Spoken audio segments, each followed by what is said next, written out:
Juan capítulo 10, versículos 7 hasta el 21.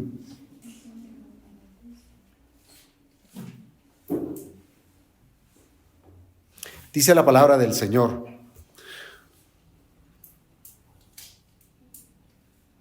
les dije desde el 7, ¿verdad? 7. Sí, muy bien.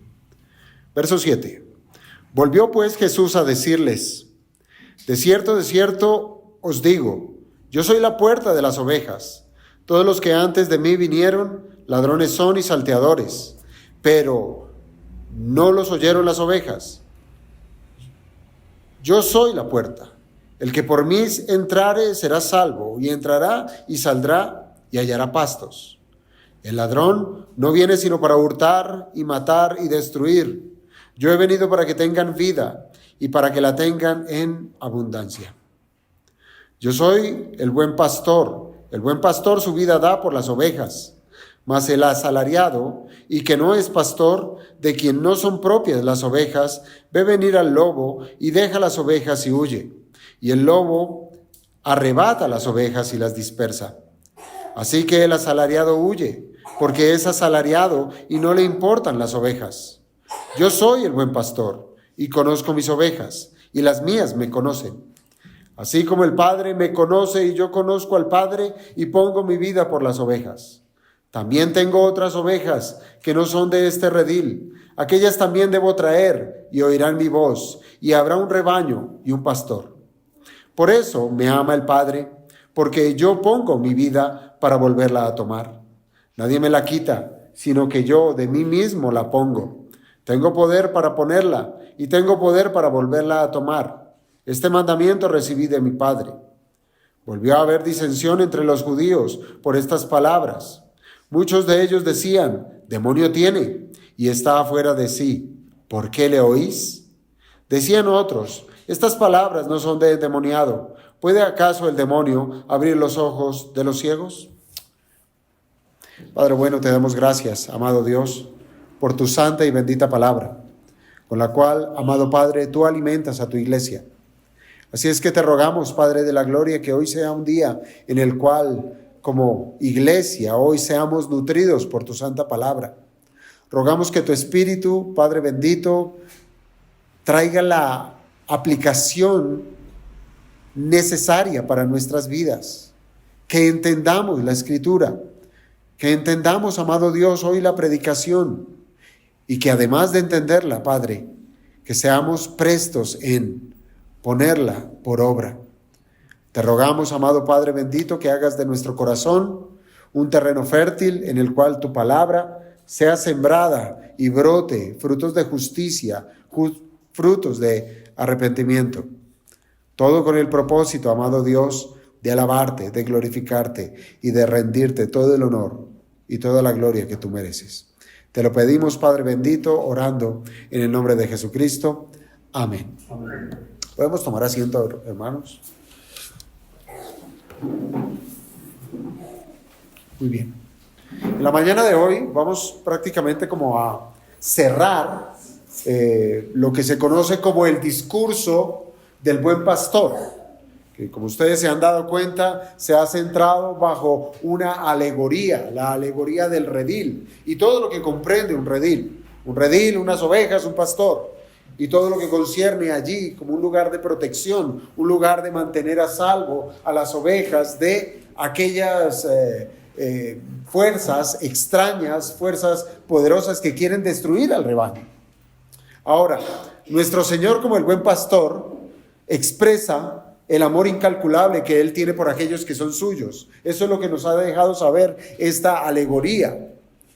Y eso es muy evidente porque Jesucristo, como el buen pastor, ofrece un cuidado tierno, un cuidado con el cual Él busca abrazar a aquellos que son suyos y darles la protección que ellos tanto necesitan. Ahora, quiero centrar, o más bien la Escritura lo que nos va a guiar es a que centremos nuestra atención, es acerca a la manera gloriosa que el Señor atrae a los suyos Recuerden, el Señor es quien abre su boca y llama a los suyos por su nombre, los atrae a sí mismo. ¿Con qué propósito? Para que confiemos en Él, para que confiemos en sus propuestas. Se trata entonces de los que el Señor atrae hacia sí mismo. Aquí los llama sus ovejas. Y recordemos que se trata es de un pueblo, de unos elegidos por el Padre. Se trata del pueblo de Dios que fue elegido desde la eternidad. No se trata de una elección condicionada por causa del buen comportamiento de los hombres, como si Dios hubiese dicho, este es bueno. O este creerá en mi Hijo Jesucristo, a este lo elijo para ser salvo. No es así. El pueblo que Dios, el Padre, le entrega al Hijo es un pueblo que Él eligió desde la eternidad para que Jesucristo lo salvara y lo mantuviera siempre salvo. Esto es importante, hermanos. Bien lo decía allí ese versículo 16. En donde de dos rebaños, el Señor Jesucristo hizo uno solo. De dos pueblos hizo uno, en el cual no hay distinción ahora. Ya no se distingue entre judío y gentil. Solo es un pueblo y solo será un pastor. Y la salvación, entienda esto, la salvación de los unos y la salvación de los otros, es decir, como fueron salvos los judíos y como son salvos los gentiles, sigue siendo y seguirá siendo exactamente la misma. Y es la de responder con fe al llamado del buen pastor. Así es como salva el Señor. Dios llama y al que atiende a su llamado, creyendo en la propuesta de salvación, ese es salvo. Así fueron salvos los antiguos. Así fueron salvos aquellos que descendían de la simiente de Abraham, de ese linaje en la carne. Los que creyeron a Dios fueron salvos por la fe. Y de la misma manera nosotros hoy nos acercamos a Jesucristo por medio de la fe. Ahora, piense esto. Jesucristo como el buen pastor es el único, no hay más. Es el único que tiene la autoridad para salvaguardar a su pueblo. Es el Señor Jesucristo quien llama con autoridad. ¿A quién? A sus ovejas, las cuales no se resisten y van siempre hacia Él. Y esto es hermoso, hermanos. ¿Por qué? Porque las ovejas que son de Cristo, ellas van a mostrar una hermosa sujeción por aquel que los llamó. Y se van a sujetar al buen pastor, a las instrucciones del buen pastor, porque saben, entienden, reconocen y creen que lo que el buen pastor dice siempre resulta en bendición. Buenos pastos uno encuentra en Jesucristo. Aguas tranquilas, en Jesucristo las hallamos. Y en Jesucristo encontramos un lugar donde reposar, donde hallar descanso y ser salvaguardados de los enemigos fieros que solo buscan la destrucción del rebaño. Solo en Cristo. Usted de esto no lo hallará en ninguna otra parte. Piénselo así, usted como creyente. Desde la primera vez que usted escuchó la voz de Jesucristo, usted escuchó la voz de Cristo y eso resultó en una gran bendición. ¿Cuál? Que usted fue salvo. Cuando el Señor lo llamó y le propuso que Él pagaría por sus pecados y usted cuando creyó, eso resultó en esa gran bendición.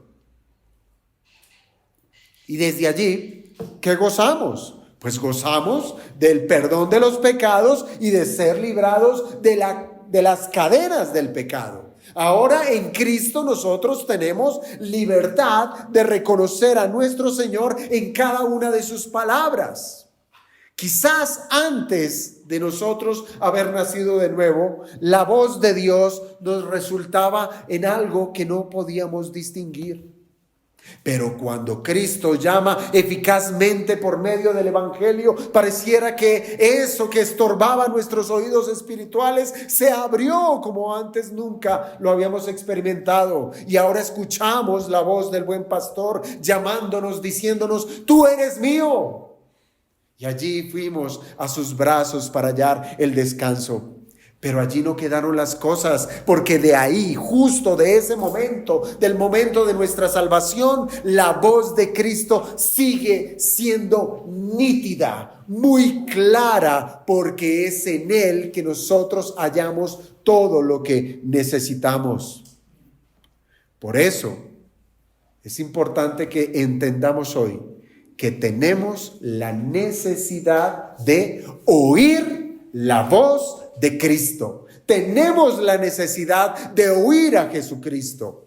Ahora, hoy vamos a centrarnos en los versículos 17 al 21. Y dentro de esos versículos vamos a ahondar precisamente en esta importancia de posar nuestro oído en la voz de nuestro Señor Jesucristo. Ahora, por eso es que hice la lectura desde el versículo 7, aunque incluso lo pudimos haber hecho desde el mismo versículo 1. ¿Por qué? Porque los versículos previos a la porción que vamos a tratar en el día de hoy, vamos a encontrar que es reiterativo la importancia de la comunicación. De lo que es el hablar, de lo que es el oír, de la comunicación que hay, en particular entre las ovejas y el pastor, y viceversa, entre el pastor y las ovejas. Léalo usted desde el mismo versículo 3. Las ovejas oyen su voz, y sus ovejas llama por su nombre. ¿Esto qué demuestra, hermanos? Por ejemplo, ese mismo versículo 3 nos está demostrando prácticamente una relación muy profunda. Aquí nos habla de eso, de una relación como ninguna otra, una relación profunda entre el pueblo redimido y su Salvador. El Señor conoce a sus ovejas. El Señor las conoce tan personalmente que las llama por su nombre. Ahora, el resultado de esa relación que hay entre los hombres y el Señor Jesucristo es por una comunicación que es asertiva.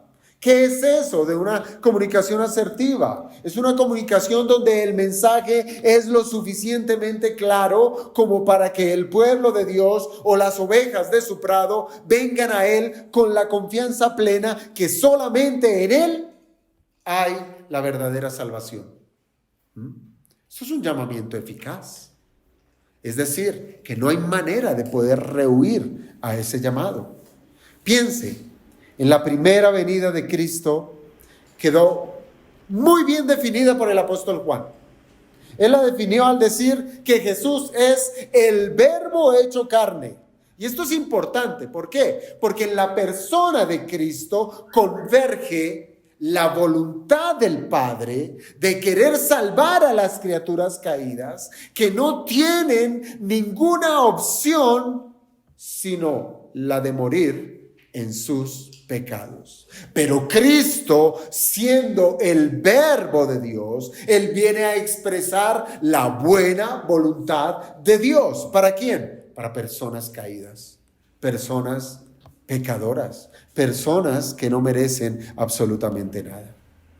Pero en lo que respecta, hermanos, ya a la conclusión que nosotros encontramos en el discurso del buen pastor, nosotros nos vamos a estrellar con una pregunta que vino de la boca de corazones engrosados por la incredulidad. Allí en esos versículos, particularmente en el verso 20, usted encuentra una pregunta. ¿Cuál?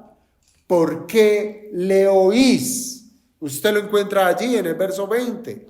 Ahora, yo le digo que como creyentes nosotros debiéramos saber responder a esta pregunta malintencionada. Cuando se nos acerquen y nos digan, ¿por qué le oís? ¿Por qué prestas atención a Jesucristo? ¿Por qué tienes que ir a una iglesia? ¿Por qué tienes que abrir la Biblia? ¿Por qué orar? ¿Por qué la religión? ¿Por qué? Usted tiene que saber responder a esa pregunta. Pero ¿qué hay de aquellos que están en tinieblas?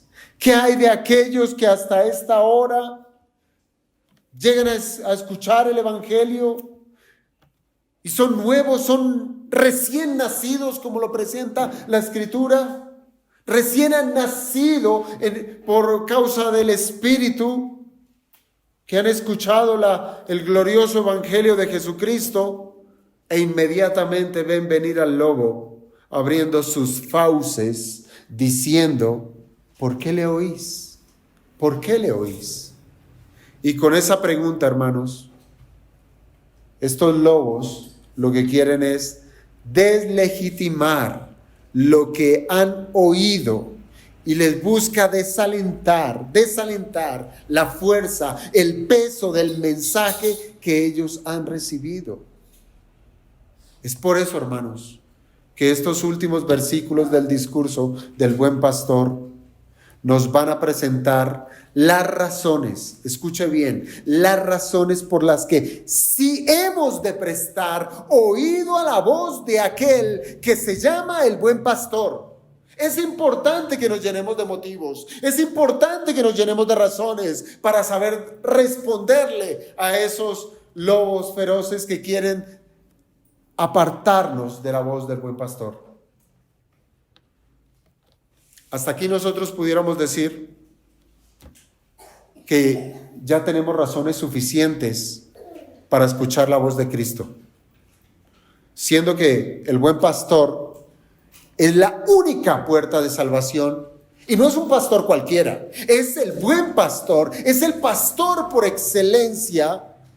Eso sería suficiente para nosotros, que pudiéramos decir, yo sé por qué poso mi oído a las palabras de Cristo. Solamente en Él, en Cristo, es que encontramos nosotros la provisión del alimento. Es solamente en Cristo que nosotros encontramos el cuidado para nuestras almas. Pero ahora el Señor, en los versículos 17 y 18, Él va a expandir esta idea. Él se va a extender en exponer unas razones más profundas que lo enaltecen como el mediador que tiene toda la autoridad sobre la salvación de las almas. Él tiene incluso la autoridad sobre su propio sacrificio, sin dejar de ser sumiso a la voluntad del Padre. Lea usted versos 17 y 18. Por eso me ama el Padre, porque yo pongo mi vida para volverla a tomar. Nadie me la quita, sino que yo de mí mismo la pongo. Tengo poder para ponerla y tengo poder para volverla a tomar. Este mandamiento recibí de mi Padre. Ahora bien, estas palabras, hermanos, claro que causaron reacciones en medio de los judíos. Y entre esas reacciones que encontramos allí está esa pregunta: ¿por qué le oís? Al Señor lo calificaron de endemoniado, lo calificaron de loco. Y dentro de esa disensión que hubo entre los judíos, se levantan y dicen, ¿por qué tienen que escucharlo? ¿Cuál es la razón? ¿Cuál es el motivo de que ustedes presten atención, oído a este hombre que según para ellos era un engañador? Y ellos hacen esa pregunta sin darse cuenta que el mismo Señor Jesucristo ya había respondido a esa pregunta. Él había dicho que hay una serie de razonamientos que van a hacer del hombre un insensato cuando no quieren escuchar a Jesucristo. Tenemos razones, hermanos, razones de peso para posar nuestro oído al Señor. Y el primero de ellos que quiero resaltar, la primera razón por la cual debemos posar nuestro oído a Jesucristo es porque Dios, el Padre, ama al Hijo. Dios, el Padre, ama al Hijo. Mire cómo comienza el verso 17. El Señor dice, por eso me ama el Padre.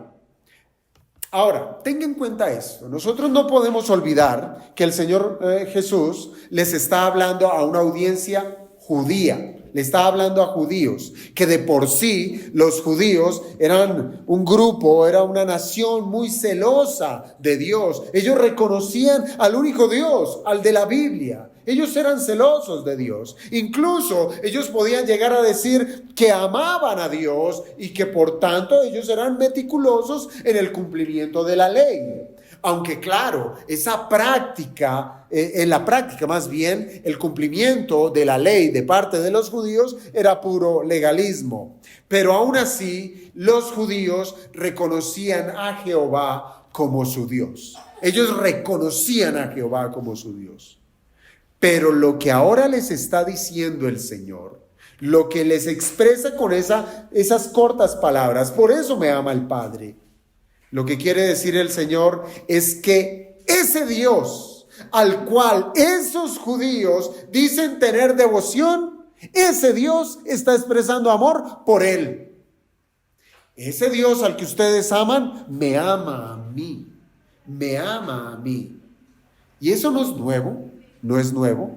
Ya el Señor Jesucristo a lo largo de este Evangelio de Juan lo ha expresado muchas veces, esa relación tan cercana que tiene Él con el Padre.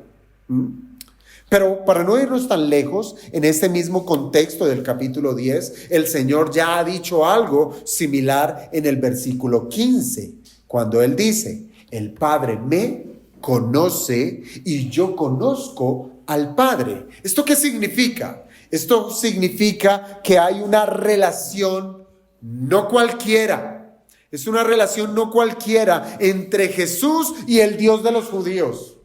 Entiéndame la manera en que lo estoy expresando, porque no podemos sacar a esa audiencia judía. Aquí el Señor está hablando de la intimidad que hay entre Él y el Dios de los judíos.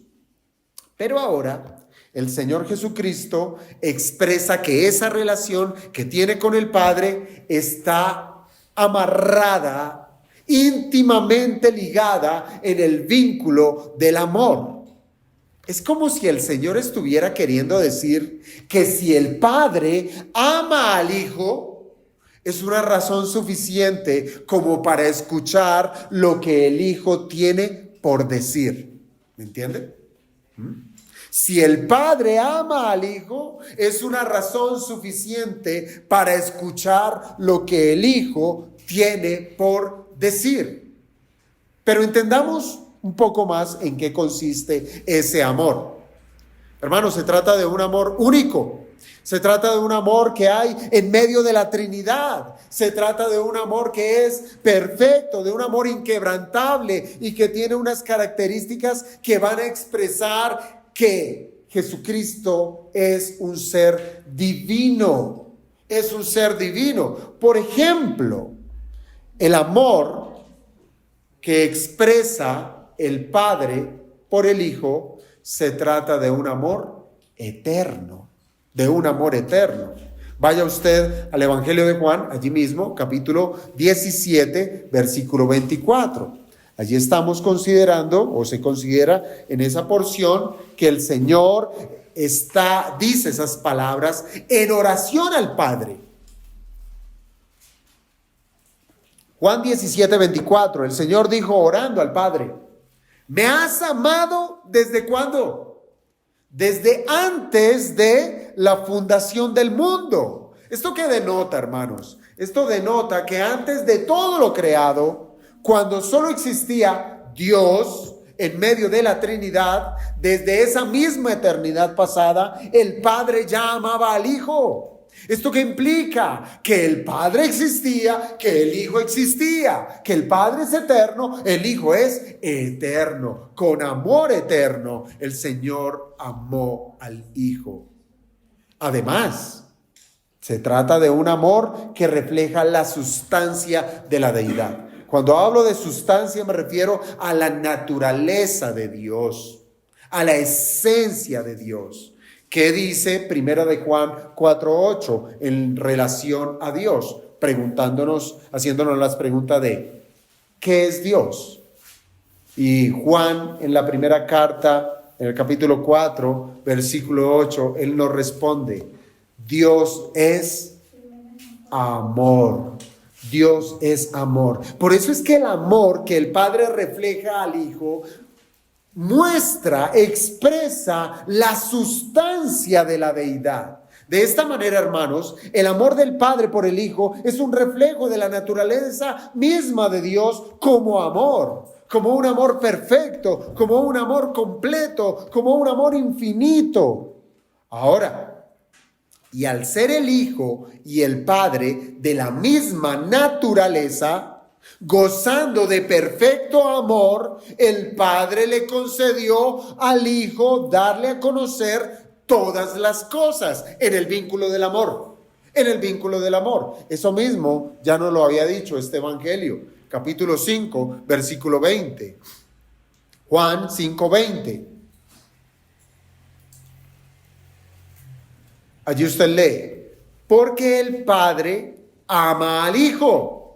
Fíjense, en ese vínculo del amor, mire lo que sucede. Y le muestra todas las cosas que Él hace.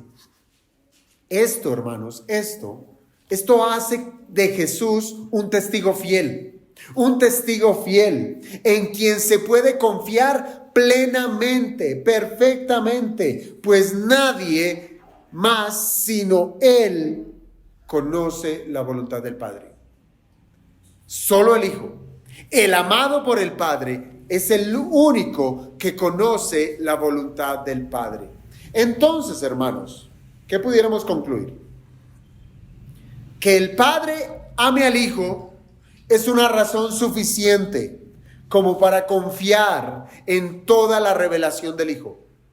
Toda la revelación del Hijo. Pero el Señor se adentra un poco más en por qué el Padre lo ama. Él va a dar una razón.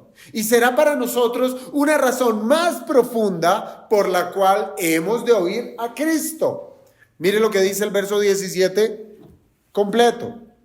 Por eso me ama el Padre. ¿Por qué? Allí va a dar una razón. Ese por qué implica la sustancia o la esencia de por qué el Padre ama al Hijo. Y el Señor dice: porque yo pongo mi vida para volverla a tomar. Esta es no la única, pero sí es la que nos quiere expresar en este capítulo 10 el Señor, para que aprendamos a reconocer una razón importante para escuchar la voz de Cristo. Y es que el Padre ama al Hijo porque Él pone su vida y porque la vuelve a tomar. Tenga en cuenta el contexto de lo que significa el buen pastor. El amor del Padre por el Hijo se manifiesta en su complacencia con Él. ¿Se acuerdan de esa voz del cielo cuando el Señor Jesucristo es bautizado? Se abre el cielo y se escucha una voz que dice: este es mi Hijo amado, en el cual tengo complacencia. El Padre ama al Hijo porque se complace en el Hijo. Entonces, que el Padre ame al Hijo, allí se manifiesta la complacencia del Padre. ¿Debido a qué? A lo que nos dice acá, esa razón que da, debido a su entrega por las ovejas. Pero tenga cuidado, a diferencia de cualquier cuidado protector de un pastor cualquiera, Jesús pone su vida para volverla a tomar. El pastor común y corriente, si acaso, llegará a lo primero. Pone su vida por las ovejas, pero no la puede volver a tomar. El buen pastor sí lo puede hacer. Jesús pone su vida para volverla a tomar, y esto es una referencia ¿a qué? Por un lado, al sacrificio en la cruz del Calvario, y en segundo lugar, a su resurrección. El Señor está anticipando lo que vendrá en pocos meses. En pocos meses Él daría su vida en sacrificio en la cruz del Calvario, pero al tercer día Él volvería a tomar su vida del sepulcro. Este versículo entonces, verso 17, nos dice que el Padre ama al Hijo por la obra de salvación que Él vino a cumplir. Una obra que se sustenta ¿en qué? En su muerte y en su resurrección. Y esto nos debe llevar a meditar en un asunto que se sale del tiempo, que se sale de la misma creación. Y es lo que ocurrió en ese pacto que hubo entre la Trinidad antes de todo lo creado. Lo que se conoce como el pacto eterno o el pacto intratrinitario. Conforme al pacto eterno, el Padre eligió a un pueblo. ¿Para qué? Para redimirlo. Vaya usted a Efesios capítulo 1, versículo 4. Allí se expresa esta verdad. Efesios 1, versículo 4. Dice la Escritura: según nos escogió en Él. ¿Quién está hablando acá? Pablo, el apóstol que le está escribiendo ¿a quién? A los efesios, a la iglesia que se encuentra en Éfeso, a la iglesia. Y mire lo que está diciendo. Según nos escogió, el Padre nos escogió en Cristo antes de la fundación del mundo. Allí está sumamente clara la doctrina de la elección. El Padre eligió a un pueblo. ¿Para qué? Para ser salvo. Mire lo que sigue diciendo. Desde antes de la fundación del mundo, para que fuésemos santos y sin mancha delante de Él. Esto es salvación, hermanos. Así es que a este pueblo elegido por el Padre ahora ¿qué hace? Se lo da al Hijo. Se lo encomienda al Hijo. ¿Para qué? Para que sea el Hijo el encargado de salvar a ese pueblo. Y de esto ya nos lo había dicho el Señor en el Evangelio de Juan. Vaya a Juan 6, verso 39. Juan 6, 39. Allí leemos. Y esta es la voluntad del Padre. Escuche bien. Este es el deseo del Padre. Esto es lo que quiere el Padre. Esta es la autoridad del Padre. El que me envió, que de todo lo que me diere, ¿de qué está hablando? De ese pueblo elegido. De todo lo que me diere, yo no pierda nada. No pierda yo nada. Esa es la voluntad del Padre. Mire la confianza que tiene el Padre con su Hijo, que le va a dar un pueblo para que, y el Señor está diciendo, y la confianza está en que yo no pierda a ninguno. Ninguno se perderá. Sigue diciendo, sino que lo resucite en el día postrero. Aquí ya nos involucra precisamente ese aspecto de la resurrección. Entonces, hermanos, nosotros podemos decir que lo que es de valor para el Padre, ¿sí? Recuerde, elige a un pueblo para ser redimido. Lo que es de valor para el Padre, ¿qué será para el Hijo? Del mismo valor.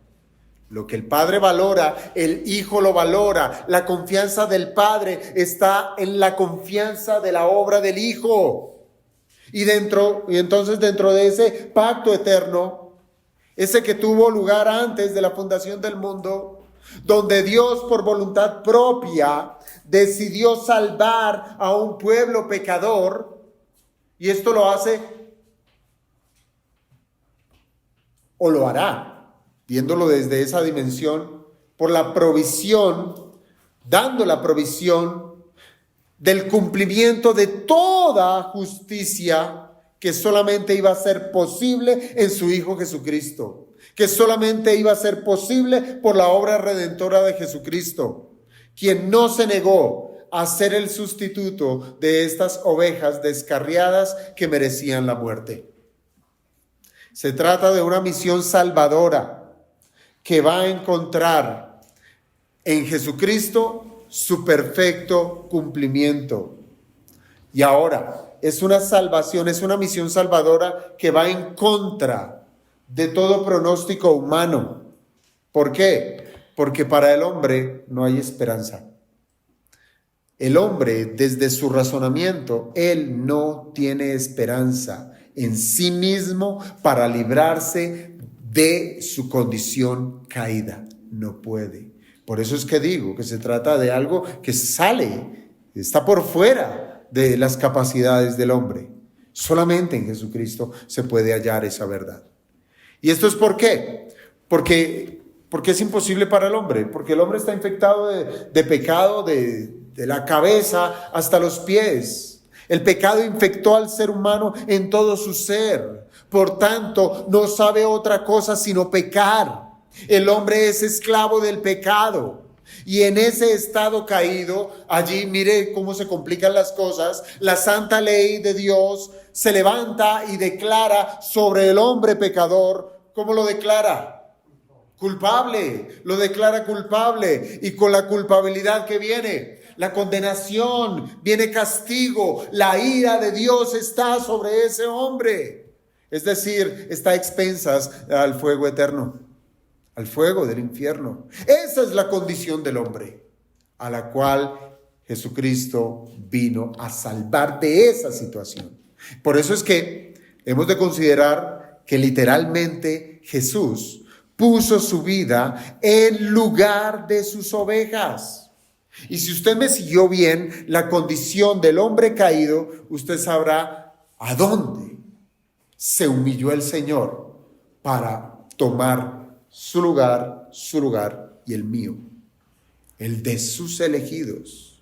Él puso literalmente su vida en lugar nuestro, pues sobre él recayó toda la consecuencia de nuestros pecados. Él se sometió a la ira de Dios. Él pagó por nuestras ofensas. Él pagó por cada uno de nuestros pecados, ya sean los pasados, los presentes y los futuros, por todos. Pero óigame bien a esto. De nada hubiese servido si el pastor solamente muere. De nada hubiese servido si solamente Jesucristo pone su vida por las ovejas. ¿Por qué? Porque si solamente muere, las ovejas quedarían despojadas de cualquier esperanza de vida. Y es así, hermanos, como Jesús es amado por el Padre, porque además de morir por sus ovejas, Él resucita para darles vida eterna. Jesús pone su vida para volverla a tomar. Y es allí donde la figura de la resurrección es sencillamente imprescindible en la obra de la salvación. Con tal que el mismo apóstol Pablo, él llegó a declarar que si Cristo no resucitó, vana es nuestra fe. Vana sería, aún viviríamos en nuestros pecados, aún seguiríamos bajo la ira de Dios. Pues si Cristo no resucitó, entonces no hay ninguna esperanza para los que mueren en Cristo. ¿Sería vano confiar en Jesús si Cristo no resucitó? Piense, la resurrección es la demostración de la complacencia del Padre con el sacrificio hecho por Jesucristo. Entiéndame bien a esto. La resurrección es la expresión de cómo Dios se complace del Hijo en su obra redentora, tal como lo dice Romanos 1:4. Vaya a la carta a los Romanos, capítulo 1, versículo 4.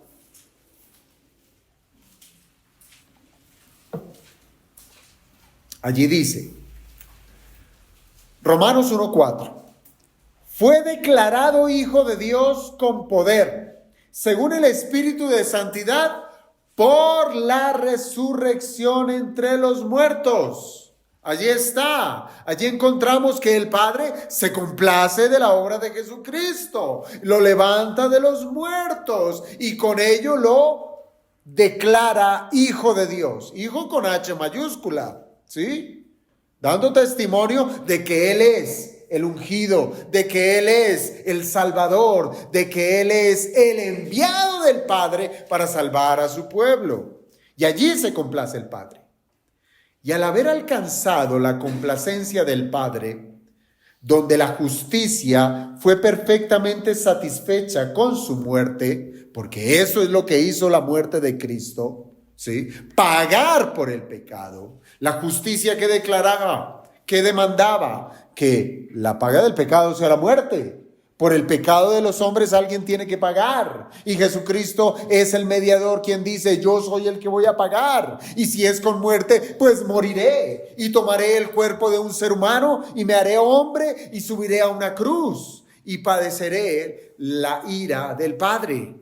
Y allí Cristo satisface perfectamente la justicia por medio de su muerte. Pero ahora Cristo se levanta de los muertos para que esa justicia pueda ser entregada a todos aquellos a quienes creen en Él. Esto es lo que se conoce como la justificación, es decir, la resurrección de los muertos de nuestro Señor Jesucristo es para la justificación de las ovejas por las cuales Él murió. Romanos 4:25.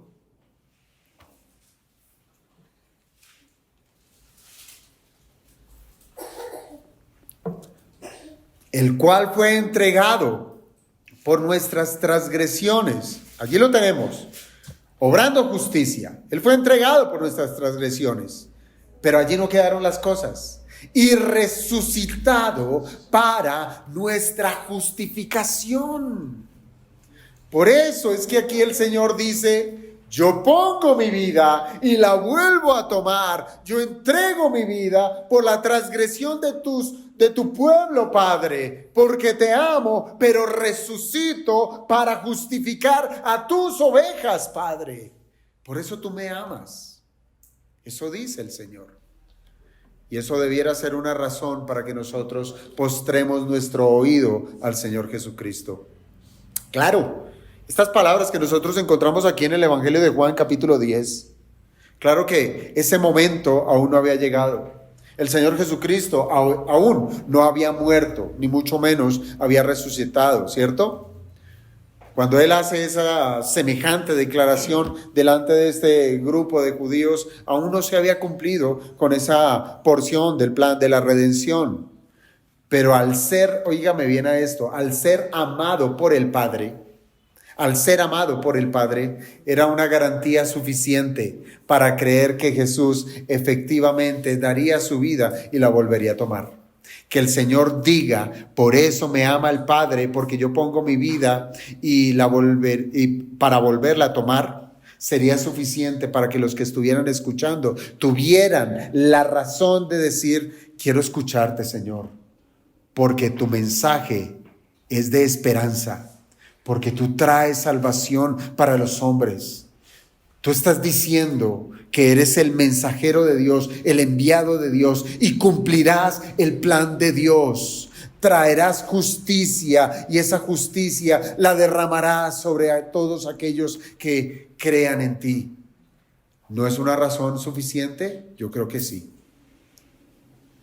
Así es que, hermanos, si a usted le llegan a preguntar, ¿por qué le oís? ¿Por qué viene a escuchar a Jesús? ¿Por qué se congrega? ¿Por qué le importan las palabras de Cristo? Sepa responder que Dios está complacido y ama al Hijo porque Cristo le cumplió al Padre, le cumplió perfectamente en redimir a su pueblo y que eso se hace efectivo y lo puede experimentar cualquier persona que pone su confianza en Cristo. Y para eso, ¿qué debe? Oír. Debe oír el evangelio que habla de ¿qué? Habla de la muerte y de la resurrección de Jesucristo obrada a su favor. Es decir, hermanos, que ante la pregunta que le puedan llegar a hacer a usted, ¿por qué le oís? Su respuesta debe ser, bueno, yo postraré mi oído en aquel que hay salvación, en aquel que hay esperanza, en donde verdaderamente conviene, postraré mi oído. Pero en segundo lugar, hermanos, hay otras razones de peso que se derivan de esta primera y tiene que ver con las características de la mediación de Cristo para salvar las ovejas del Padre. Y esta es la segunda razón. ¿Cuál? ¿Por qué oír la voz de Cristo? ¿Por qué? Porque en la obra redentora de Cristo convergen la voluntad del Padre y la voluntad del Hijo. Esto es importante. En la obra de salvación que produce Cristo, allí converge la voluntad del Hijo y la voluntad del Padre. Verso 18. Nadie me la quita, sino que yo de mí mismo la pongo. 18, verso 18, capítulo 10. No se pierda.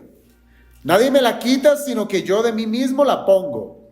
Tengo poder para ponerla y tengo poder para volverla a tomar. Este mandamiento recibí de mi Padre. Hermanos, hasta este momento ya ha pasado el tiempo del ministerio público de nuestro Señor Jesucristo. Bastante tiempo. Con tal que en este capítulo 10 está ubicado a meses, solo a meses de que el Señor Jesucristo sea levantado en una cruz.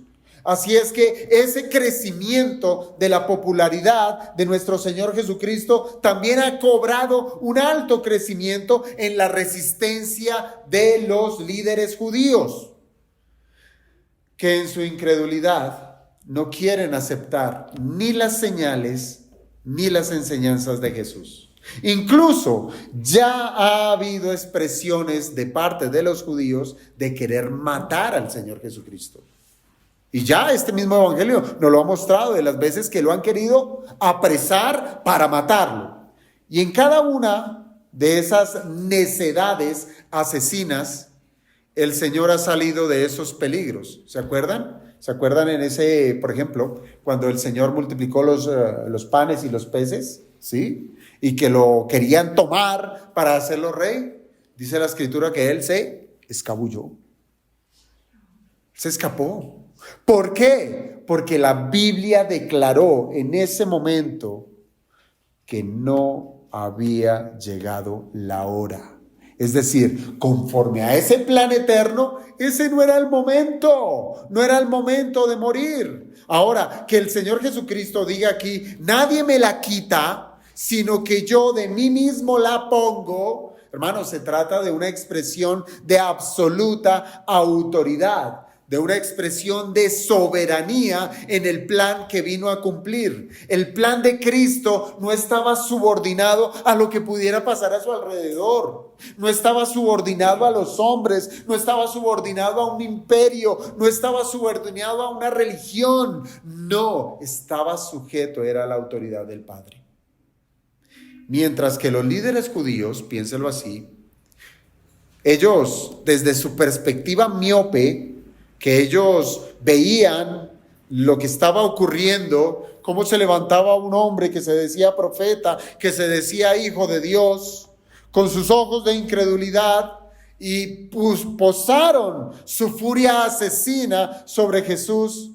Ellos no estaban por encima de quien es Dios y hombre. No estaba por encima sus deseos. Su voluntad de quererlo apresar y matar no estaba por encima del plan divino. Ni los judíos, óigase bien, llámese el pueblo o el mismo Sanedrín, ni los romanos, siendo el imperio prominente de ese tiempo. Nadie, ninguno de ellos podía jactarse en atribuirse que le quitó la vida al Mesías.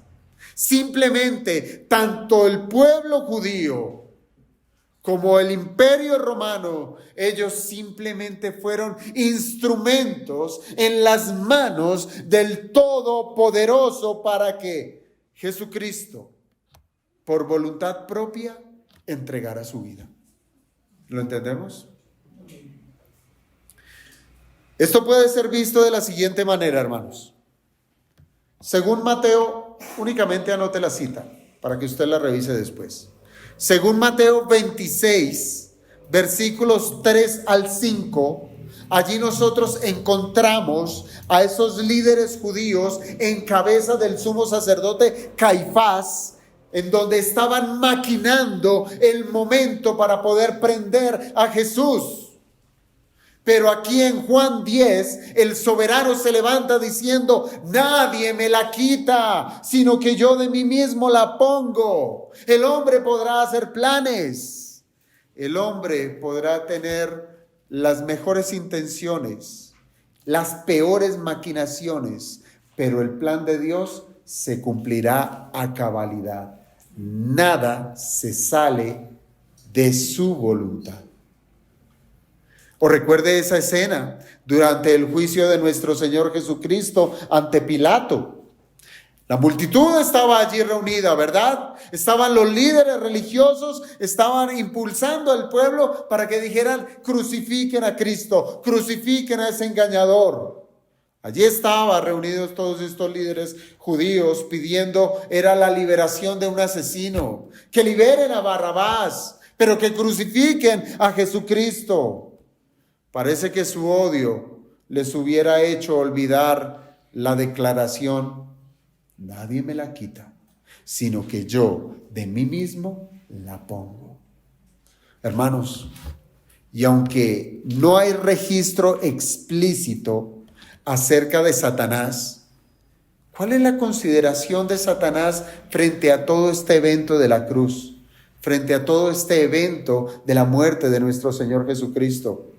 No tenemos un registro claro acerca de ello, pero Colosenses 2:15, igual, tome la cita y si la busca usted, bien, Colosenses 2:15, allí nosotros, de ese pasaje nosotros podemos inferir que el diablo y su séquito de demonios se regocijaron ante la muerte de Jesús. ¿Por qué? Porque ellos creyeron que lo habían derrotado.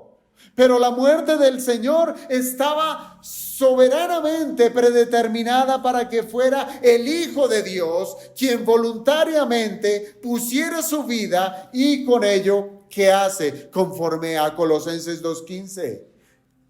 Lo que hace Cristo en la cruz es exhibir públicamente a Satanás y a sus demonios triunfando sobre ellos. Es una locura para el hombre. ¿Cómo la muerte podía traer un aroma de triunfo sobre las huestes?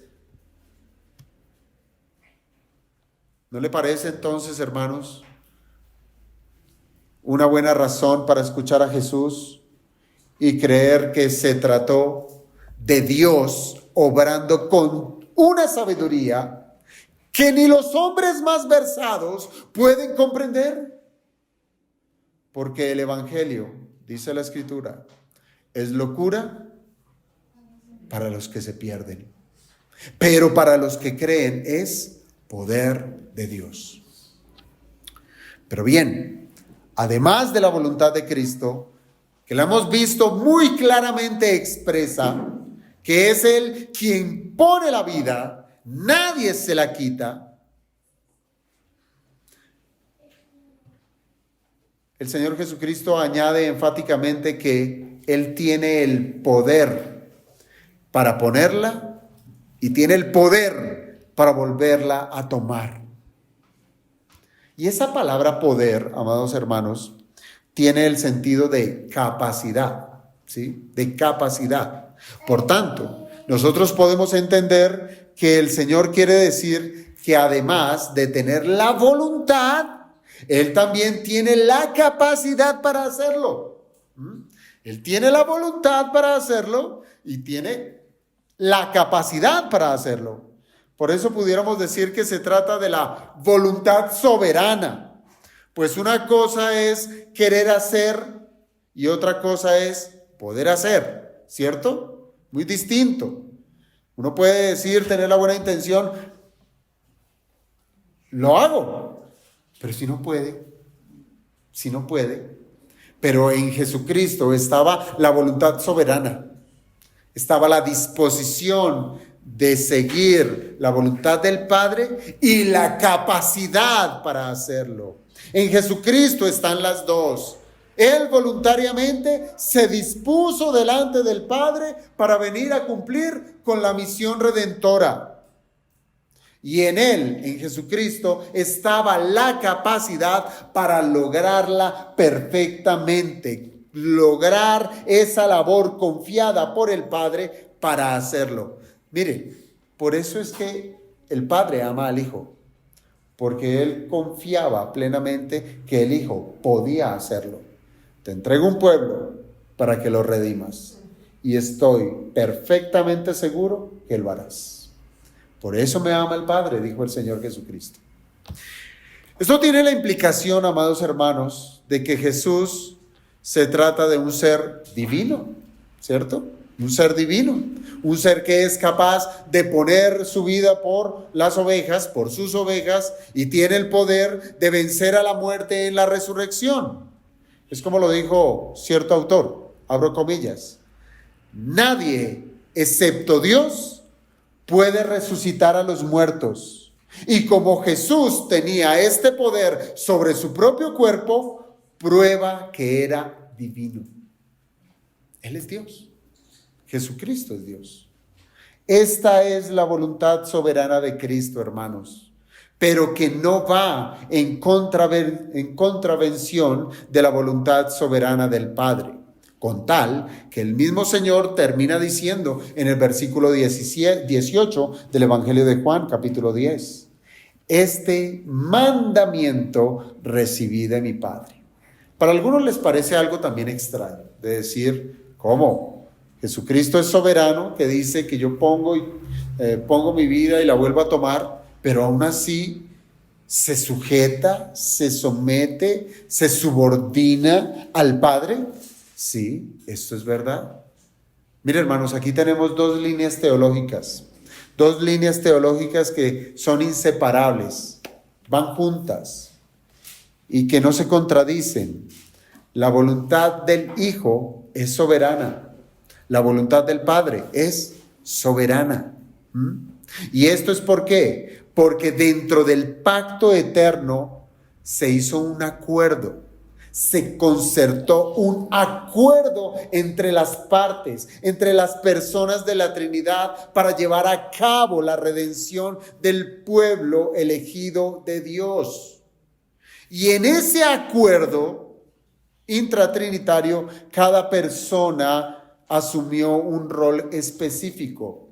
El Padre es quien envía al Hijo en ese pacto eterno. El Padre envía al Hijo. ¿El Hijo qué hace? El Hijo se somete a la voluntad del Padre. Y el Espíritu Santo es quien aplica la obra de Cristo sobre los creyentes.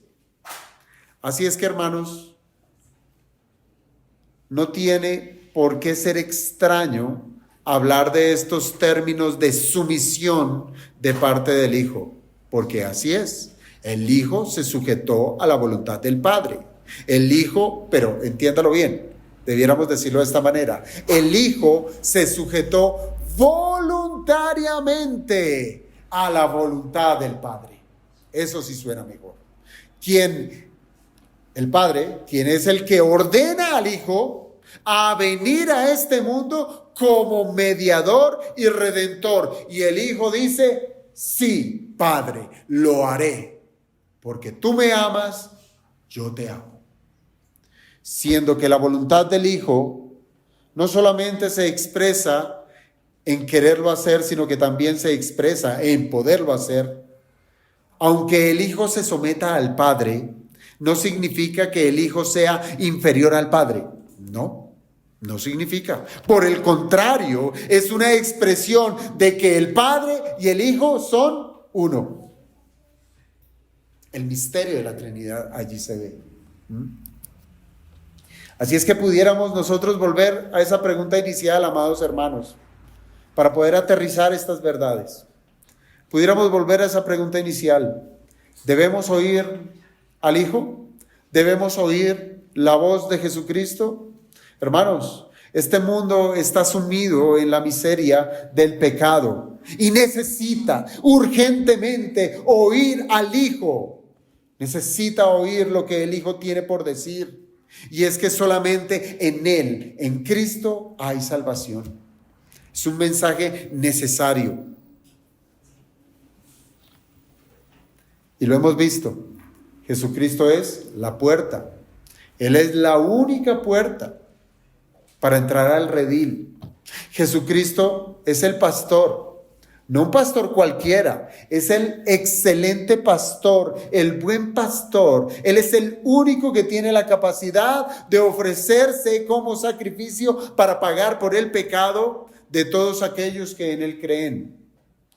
Pero como es propio de las tinieblas que hay entre los hombres, la luz de Cristo, cuando se hace presente sus palabras, sus obras, su vida misma, esto produce dos tipos de respuestas. Algunos van a creer y otros no van a creer. Versículos 19 al 21. Volvió a haber disensión entre los judíos por estas palabras. Muchos de ellos decían: demonio tiene y está fuera de sí. ¿Por qué le oís? Decían otros: estas palabras no son de endemoniado. ¿Puede acaso el demonio abrir los ojos de los ciegos? Hermanos, de esto ya hemos hablado en su momento con la sanidad del ciego. Pero lo que sí quiero es que entendamos que estos últimos versículos concluyen que las palabras de Cristo y sus milagros producen división. División entre los hombres. Primero a los Corintios 1:18. Vaya usted allá. Primero a los Corintios 1:18.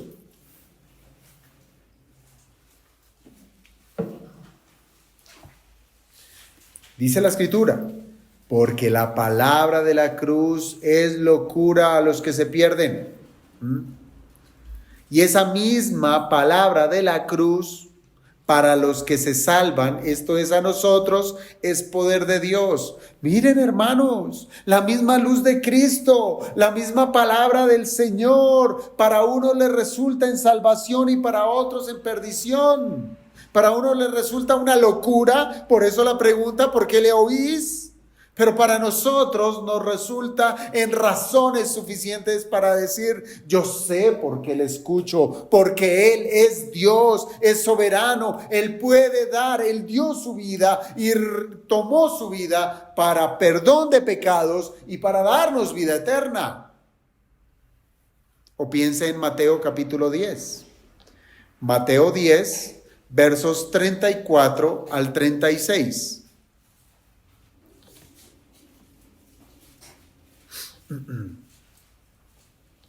Mateo 10, 34 al 36. Dijo el Señor: no penséis que he venido para traer paz a la tierra. No he venido para traer paz, sino espada. Porque he venido para poner en disensión, miren la palabra, al hombre contra su padre, a la hija contra su madre y a la nuera contra su suegra. Y los enemigos del hombre serán los de su casa. Los de su casa. Hermanos, lo que ocurrió en el capítulo 10 al terminar el Señor el discurso del redil o del buen pastor, allí encontramos lo que produce la palabra de Cristo: división, disensión. Unos creerán, otros no. Por eso es que aquí el Evangelio de Juan nos dice eso, que volvió a haber disensión entre los judíos por estas palabras. Y si usted lo piensa bien y lo recuerda, no es la primera vez que el Evangelio de Juan resalta esto. Ya hubo un par de veces más donde ocurrió esa división, esa disensión delante del discurso que dio el Señor. Y la pregunta es sencilla: y a la vez profunda. ¿En cuál de los dos grupos usted se encuentra? ¿En cuál? ¿Los que le parece que es locura la palabra de la cruz? ¿En lo que le parece que es una perdedera de tiempo posar su oído para venir a escuchar a Cristo? ¿Usted está en ese grupo en donde hay cosas mayores, mejores que venir a escuchar a su Señor, a quien usted lo llama Señor? ¿Usted está en ese grupo en donde prefiere, entre las sumas y restas, pone las cosas de las pasiones de su corazón sobre la balanza y me pesa más estar con que venir a escuchar la palabra de Dios? Hermanos, o usted se encuentra en aquellos como el rey David que se deleita de la palabra de Dios, que dice, tu palabra es dulce como la miel. Que dijo, prefiero un día en tus atrios, allá afuera, a lo lejos, no importa que no esté cerca, en lo que más pueda, prefiero ese día y no 1000 de ellos apartado. Usted será como Josué, que se postraba a las puertas del tabernáculo sabiendo que no podía entrar, iba detrás de Moisés y Moisés le decía, espera acá, aquí puedes llegar. Pero allí estaba Josué, porque yo deseo, yo quiero ver, yo quiero conocer, yo quiero relacionarme con Dios. O usted será como el pueblo de Israel cuando el Señor le habló a Moisés desde el monte. Y el pueblo dijo, no queremos oír a Dios, ve tú, no lo queremos oír. Nos da miedo. ¿En cuál de esos dos grupos usted se encuentra? ¿Podrá decir que Jesús es un mentiroso? Aunque sus milagros prueban que ha sido enviado por el Padre. Hermanos, yo creo que llevamos un buen tiempo en este evangelio, como el evangelio de Juan nos ha enseñado que el propósito de Cristo, de la revelación de Cristo, es mostrarnos que Él es el Hijo de Dios, con la intención de que los hombres crean en el Hijo de Dios. Y en cuanto a los versículos, hermanos, que hemos tratado el día de hoy, usted ha sido expuesto a razones contundentes para oír a Jesucristo. Jesús es el amado del Padre, quien voluntariamente se sometió a la voluntad del Padre. Hermanos, cierro con esto. Puede que hasta el día de hoy usted esté buscando a Dios. Y puede que lo esté buscando de la manera incorrecta. Eso ocurre. ¿Por qué lo digo? Porque sí, la Escritura nos enseña en la carta a los Romanos que no hay quien busque a Dios. Pero ¿qué hace el católico romano? Voy a la iglesia, voy a misa, voy a adorar a Dios.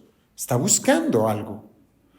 Pero cuando la Escritura dice no hay quien busque a Dios, significa es que los hombres, si están en una búsqueda, lo están buscando de una manera incorrecta. Pero eso no ocurre solamente en el catolicismo romano. Eso ocurre también en las congregaciones evangélicas. Muchos buscan a un Jesús con otras pretensiones. Eso puede ocurrir. Puede ocurrir que en este día usted sea uno de aquellos que esté buscando algo o que esté buscando a alguien que sea superior a usted para que le resuelva su vida. ¿Eso ocurre? Resuélvame la vida. Que le bendiga sus pecados. Que diga, Señor, dime que lo que yo estoy haciendo está bien. Bendice mis planes. Están buscando a ese Dios. Pero hoy, hermanos y amigos, quiero invitarles a que comprendan que al escuchar hoy este mensaje de la Escritura, entiendan que su problema es usted mismo. El problema es usted mismo. Hasta hoy usted puede que sus pecados lo tengan tan ciego, pero tan ciego, que lo que usted busca es algo de satisfacción en este mundo caído y no se ha dado cuenta que su problema es su propio pecado. Un pecado que lo tiene esclavizado, que no lo deja mover como es debido. Por eso lo invito a que oiga a Jesús, a Jesucristo. Pues su mensaje es un mensaje de salvación de su alma que perece, que está expuesta a las llamas del infierno. Así es que no piense más en que si me resuelve mi problema económico, mi problema de salud, porque su problema es del corazón, donde Jesucristo, por medio del Evangelio, Él se ofrece a sí mismo para pagar por sus culpas. Esto es mayor, esto es superior, esto es glorioso. Así es que el llamado es a que confíe en Él, que escuche su propuesta, que entienda que Jesucristo es Dios que vino en forma de hombre para morir y para resucitar por aquellos que creen en su oferta de salvación. Pero también tengo que decirles a aquellos que ya han escuchado la voz del buen pastor. Porque usted dirá, el Señor me llamó para salvación, el Señor me ha salvado.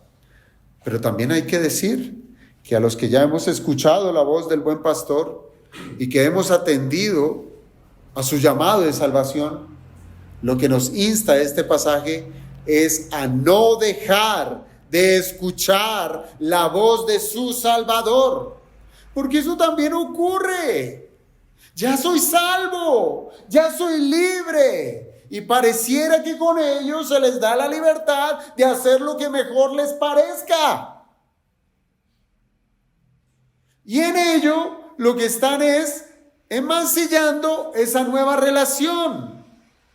El mundo que va a mirar, ahí viene el cristiano que va a la iglesia cuando quiere, el cristiano que tiene una botella de trago en la mano, el cristiano que vive en adulterio, el cristiano que, ¿quién queda mal? El nombre de Cristo, hermanos.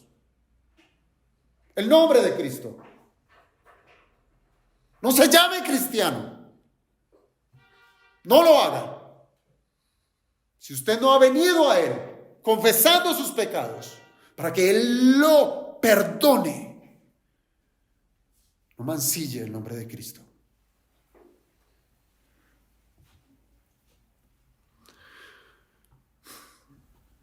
Le invito a que hoy usted, si puso su oído a escuchar a Jesús y creer en Él, que no quite su oído de Él. Confíe en Él, escuche sus propuestas, entienda que Él es Dios, que Él vino a amarle, a salvarle, a llevarle a un mejor lugar. Y ahí es donde se viene esa pregunta que nos asedia. ¿Por qué le oís? ¿Por qué le oís? ¿Por qué tienes que ir hoy a la iglesia? ¿Por qué tengo que leer la Biblia? ¿Por qué? ¿Por qué la devoción? ¿Por qué? Cuidado. Tenga cuidado con esas voces que se levantan para generar dudas. Cuidado con esas voces que se levantan para desviar a usted de la verdad. Desviarlo de Jesucristo. Por ejemplo, hay voces de incredulidad que se levantan con el propósito de desalentar la asistencia a la iglesia, siendo que esta situación de la iglesia se trata de una institución de origen divino. Si esto fuera de hombres, hágale caso a Dios, no venga. Pero esto es una institución de Cristo, que Él la fundó con su sangre. ¿Para qué?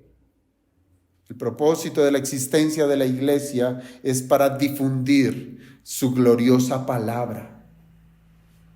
Su gloriosa palabra. Y hoy en día, hermanos, son los mismos padres, atienda esto, los mismos padres que hacen tropezar a sus hijos al no traerlos delante de las Escrituras, pues para ellos hay mejores cosas que hacer en lugar de escuchar la voz de Cristo. Incluso esos mismos padres le trazan con su ejemplo que a Dios solo se busca cuando hay dificultades, pero cuando las cosas mejoran, viene la pregunta: ¿por qué le oís? ¿Por qué le oís? ¿Cómo para qué hacerlo? ¿Para qué buscar a Jesús si estamos bien? ¿Qué tanto de incredulidad se está albergando en consideraciones como estas? Pues el no querer escuchar a Jesús denota que no confían en su mensaje. ¿O no? ¿O qué otra cosa pudiera ser? No confían. Confían en su trabajo, confían en sus relaciones, confían en su esposo, en su esposa. No, amor, quédate hoy en casa. Ese es el único día que podemos descansar. Porque no confían en la voz de Cristo.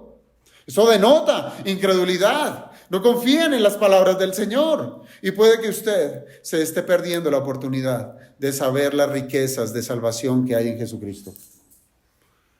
Y ese día usted no podrá decir: Señor, tú no me llamaste. No me llamaste. Así es que, amados hermanos, esto es de tomarlo en serio. La Biblia es de tomarla en serio. La salvación es un asunto de tomarla en serio. El incrédulo dirá que está gozando de su vida miserable, porque no es otra cosa sino una vida miserable. Pero en su aparente gozo llegará el día en donde será llamado a cuentas. Nosotros también seremos llamados a cuentas. ¿Hemos escuchado la voz de Cristo? Ay, amados, es tiempo de, como lo dice el autor a los Hebreos, que debemos de ser ya maestros, usar muy bien la Escritura. No es la vida de religión de esperemos a ver qué nos dicen el domingo y esperemos al otro y al otro. No. Tenemos que escuchar la voz de Cristo para obedecer la voz de Cristo. Así es que es urgente el llamado que la Escritura nos hace el día de hoy. Vamos a orar, hermanos.